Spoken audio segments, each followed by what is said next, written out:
I'm actually going to bring something from the Wrestling Observer newsletter, something from November, and apparently, according to this newsletter, Dave Meltzer said that you were potentially in line, according to Dennis Carluzzo, that you were thinking about going to ECW as the NWA World Heavyweight Champion to start a program with TAZ. I'd never heard of this before. Was there any truth to this? Because apparently there was a bit of an issue because he wanted you to drop the title to Dory Funk Jr. at last minute and you were unhappy with it. There was a couple things that came up with ECW because I think you had Paulie was the booker, matchmaker, idea person. So I mean there was I think I was at ECW's very first pay-per-view even. I was up in the what they refer to as the Gorilla Room. I was up there with talking with a few different people. I mean, there's I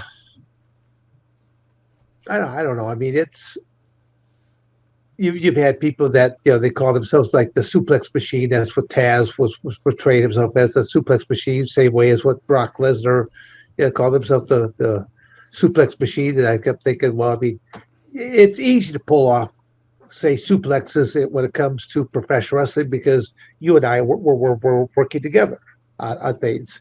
But to go out into an actual live combat match, and I always tell people, you could simply look at the UFC archives and you'll see my very,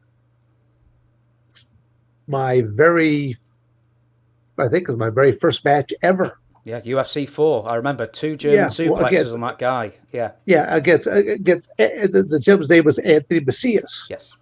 And I mean, but see, a lot of people won't realize if you ever go back to look at that match, if I would have gotten off the very first move, it was going to be a belly to belly suplex or suplex, to where he would have hit the front of his head, not the back. And then again, there's a legit where you do belly with always belly to belly or belly to back suplex.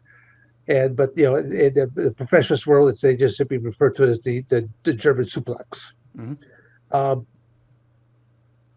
But I mean, I pulled that off several times and for different organizations for mixed martial arts. I don't even know where to go from here. Was there any like protracted negotiations with Paul Heyman? Were you going to be brought in to actually have a shoot fight with Taz? Was that ever? I mean, there were things that were being discussed at the time. Nothing that really came to fruition. There was one point in time. I'm trying to think who was the gentleman that had the NWA belt, but he was the ECW champion at one point. Shane Douglas, and then he threw the NWA belt right in the garbage can. Yeah, and again, that was a big show of disrespect, and I think that. I think Dennis Carluzzo was trying to line me up with a match with him somewhere along the line, but that wasn't going to take place because I would have dismantled him. Okay, but I wasn't exactly what I call a hired mercenary.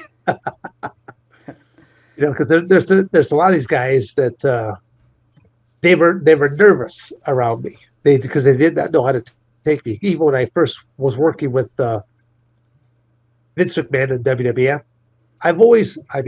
it might be hard to believe now with you talking to me that I'm actually a very quiet person.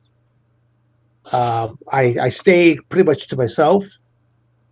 When I was first signed up with the WWF, I would get to the building early. They want you to be there extremely early.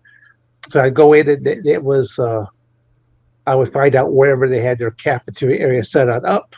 I'd find myself a place to sit, and then I would have my cell phone and I would have my planner, and then I would be just working on what else is coming up. And that's how I spent my time. And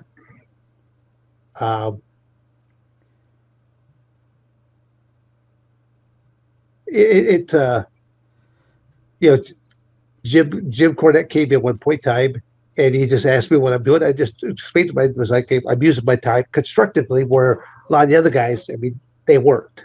but then maybe they were making enough money, and maybe they thought this money was going to last forever. I mean, I almost hate to say this, but I've made more money.